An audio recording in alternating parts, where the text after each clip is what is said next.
You're watching Auto Marketing Now with Brian Pash. Welcome to Auto Marketing Now. On today's show, I'm so pleased to have John Fitzpatrick. He's the CEO of Force Marketing right here in Atlanta. John, welcome to the show. Thanks for having me, Brian. So John, we've known each other for a while, and we've seen the development of your Helix platform. Today I want to talk about a new addition to the platform, but before we jump there, which I think is going to blow dealers' minds, let's set the levels for Helix. If you had to describe Helix for today's auto dealer in a language they would understand, how would you describe it? Connecting your ad dollars for efficiency, effectiveness, and being able to drive. We kind of think about it in 3 A's. Audiences, so which audiences are you going after based on the inventory you need to sell?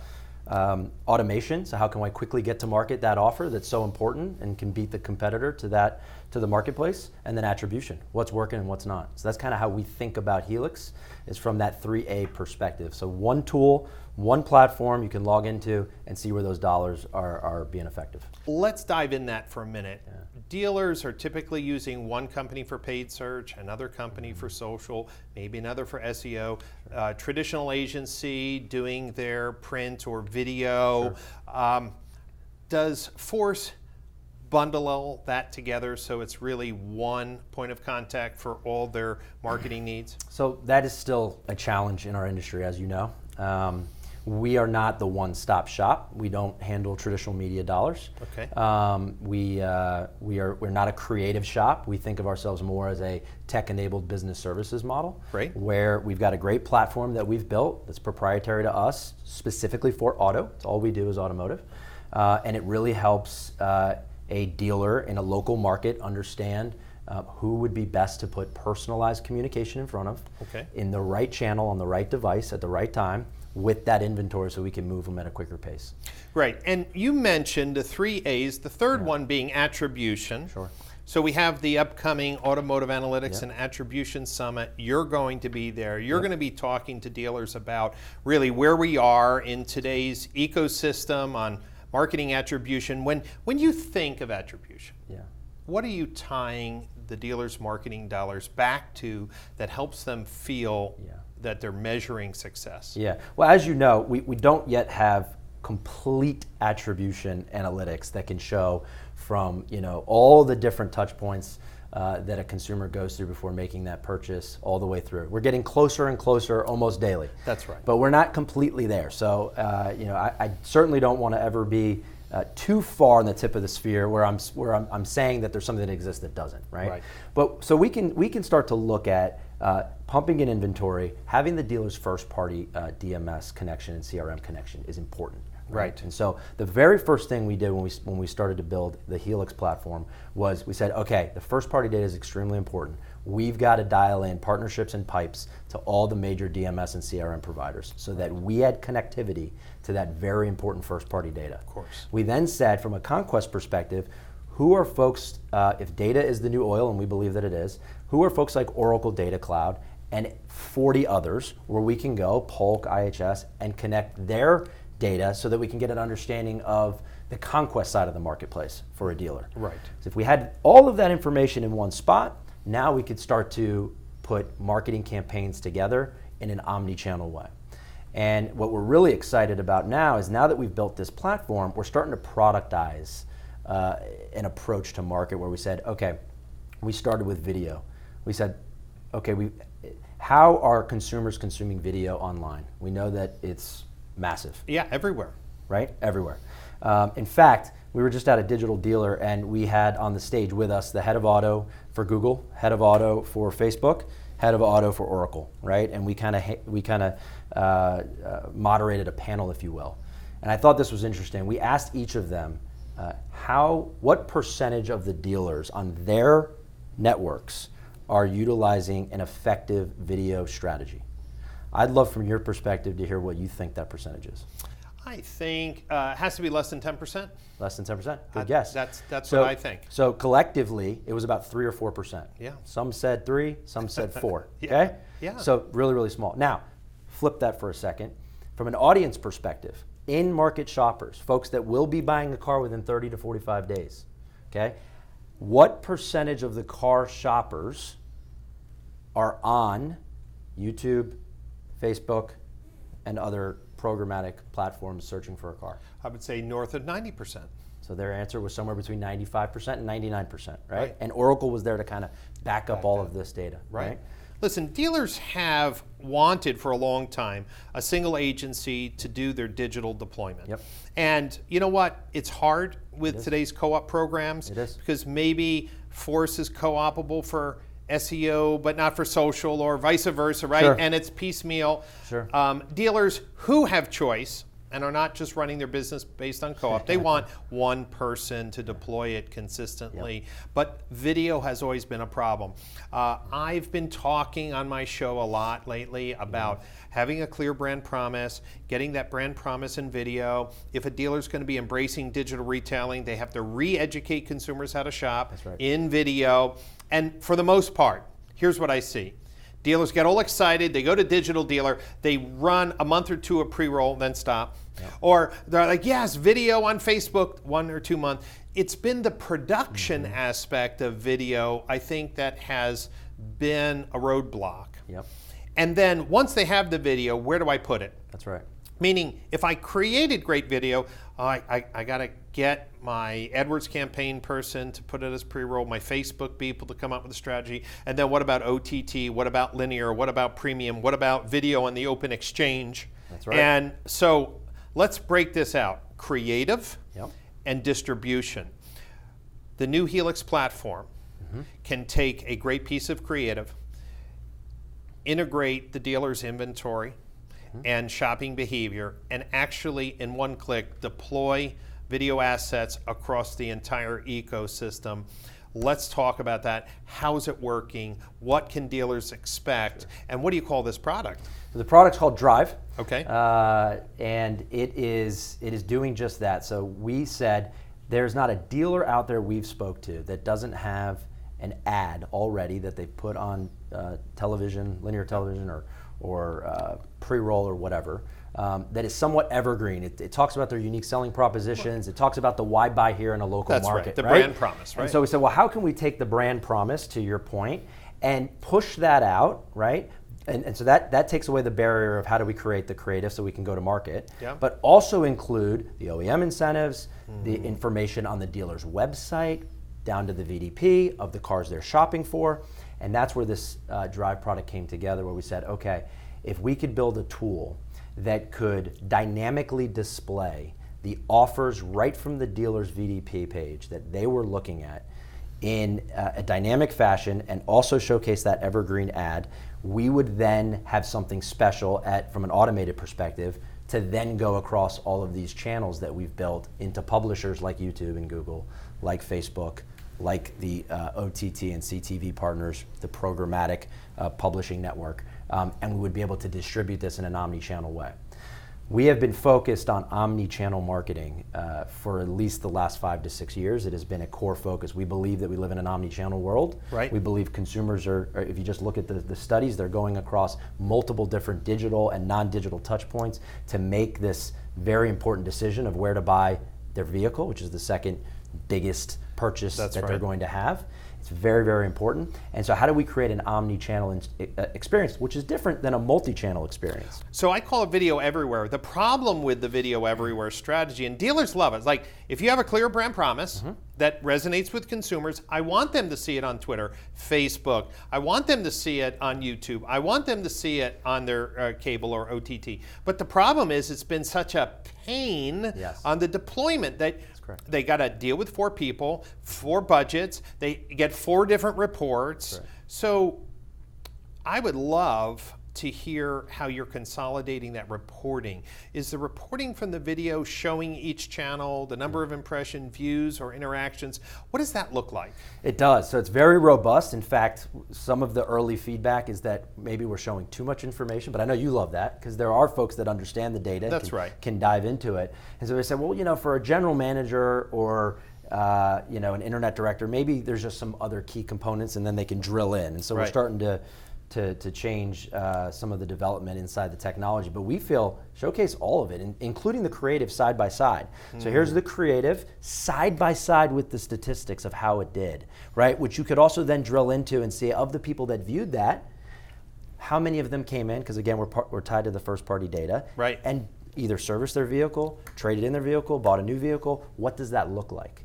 And that's getting very, very interesting, especially for the big dealer groups that want to see this across 100 stores. Well, I see, large groups like the Weiler Automotive Group in the Cincinnati market. They have a lot of stores in one area. They want to get that clear brand promise, which is Weiler Direct, right? It's absolutely. there. Great client of ours. Yeah, it's a great brand message. They've broken up that brand message in 6-second and 15-second videos.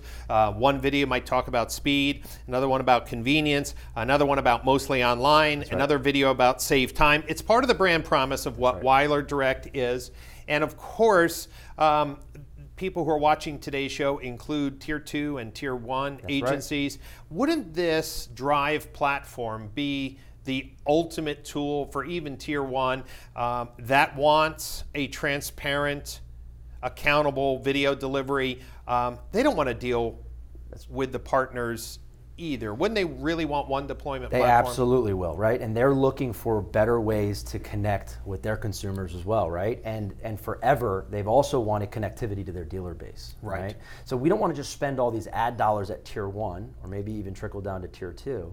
If we can't get the buy-in from the Tier 3 dealers that these dollars are helping shift the buying habits. And normally it's adversarial. That's right. I mean, you ask any dealer if their Tier 2 spend is working, and most of them, I would say 8 out of 10 would say, no, they're wasting my money. That's exactly right. Now with this tool, and by the way, we've run this with a major OEM, where we've said, hey, let's take the Atlanta market, for example, let's break it out across your 15 plus dealerships. Let's only serve the ads once they've viewed them completely. They're tying back to the inventory on the dealer's site, and the dealer can now see a lift from Tier 1, Tier 2 dollars at the Tier 3 level. And it's making a difference. Well, I think one of the problems, right, with video deployment is this idea of a view-through conversion, right? It's been hard to explain to dealers without advanced tracking, right? Without an advanced tracking system. Well, someone saw your video and then they came in. But the truth of the matter is that your technology not only will show who's been watching it, right? But you're going to be measuring foot traffic into the dealership. Obviously, the ultimate, metric is sales. But you told me a story of an OEM test you did in a market that was down, deploying this technique. I mean, I'm all in on video, and I agree that dealers are underutilizing. What was some of the numbers? What was the lift? How do you communicate dealers that this is the big missing piece to their strategy? So we ran a pilot in the Atlanta market with a big OEM, and first of all, it was a pure share shift from linear TV. So the linear TV folks out there might feel a little threatened by that, and maybe they should. But the point was, this wasn't net new dollars. So you're not taking your spend and saying, okay, how do we create new dollars? Right? It was just a pure pilot to say, let's shift it. And let's see what that can do and how impactful that can be. Well, first of all, we can track everything all the way down to the consumer. So that was already an advantage over the linear TV buy. Secondly, the connectivity to the dealers across 15 plus different dealerships in a major metropolitan market like Atlanta, where we can really start to break out the audiences based on the inventory that this particular OEM wanted to move in this particular pilot test, which was across 90 days. So now we're driving the needs that they want, much like they try to do typically in the incentive world. We're like, if we just throw incentives at it, right, which hurts everyone's profitability, we'll move at a greater level. We kind of jumped ahead of that. And so, well, before you throw incentive money at it, let's see if we can just get the inventory in front of the right people that are already showcasing buying habits. What if we did that? And so one of the things we were very proud of in this particular segment, the market was down 6%. The brand was down 2% in that same exact category. So you might say, well, we didn't see the uptick that we would have seen, but you also didn't experience the downside. No, I think that's a fair number. It's about relative performance. What you just said reminded me of another company I thought was so smart, is that dealers mark down vehicles at a regular schedule, and the longer a car sits on the lot, right, the more money they lose. Sometimes dealers don't track that. Others are laser focused. But what I heard was really smart. Before marking down a car $200 or $300, wouldn't you put a little bit more effort in targeting the right shopper with that inventory, with the right message, so that you're holding gross? That's right. So instead of dropping $300, maybe you put $50 towards marketing. That's now right. you're $250 That's right. better. And what I'm hearing is, for the first time, since the videos can be customized with the inventory that the consumer is shopping, brand message goes out, scrolling to the right is the inventory they looked at. So they're hearing the reason to do business. They're reminded of the products that are available, and that this is targeted whether on Facebook or Twitter or Google pre-roll, linear, OTT. So as creative as the dealer wants to get, they can. Right. And think about for the customer experience, right? Because this is another thing we pay a lot of attention to at Force Marketing is what's the customer experience? So we believe, literally our mission is to evolve the dealer to customer shopping experience. Right. Now we're a digital marketing company that's got into technology, right? And yet our mission is about evolving the dealer to customer shopping experience.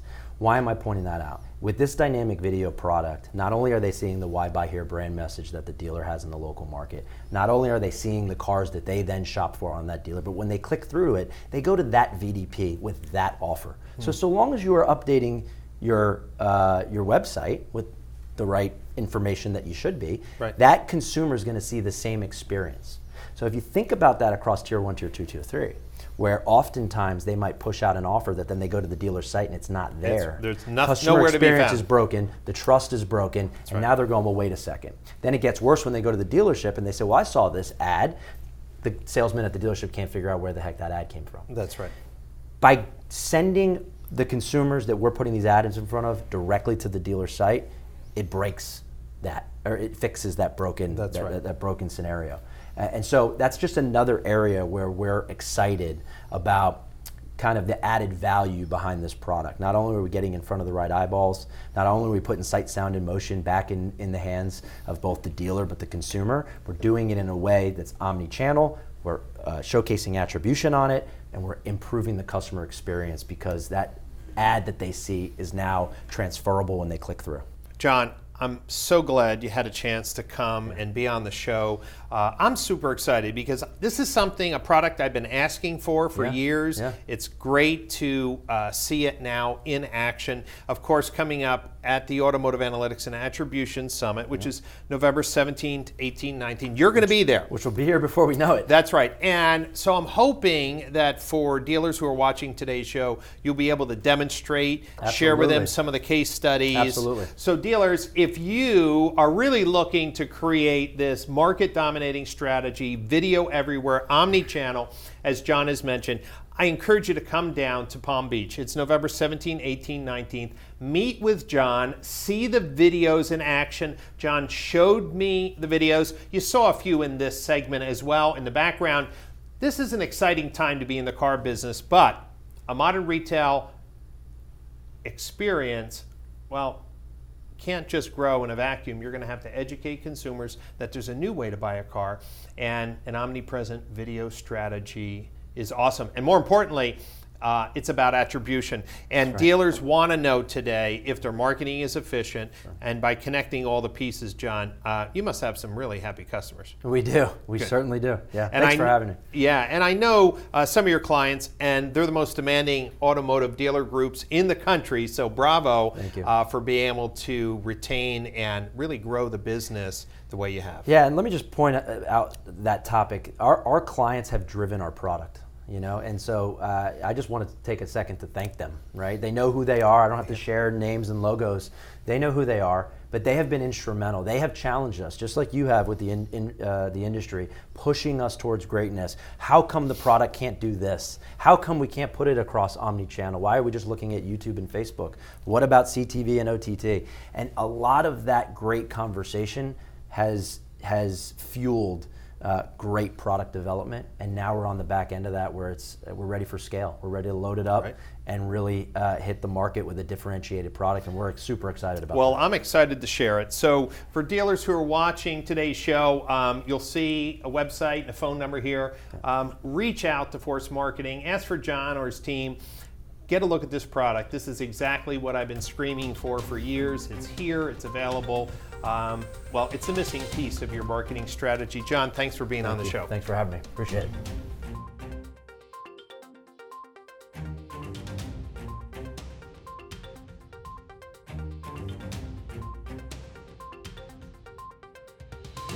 Thanks for watching Auto Marketing Now with Brian Pash. This has been a JBF Business Media production.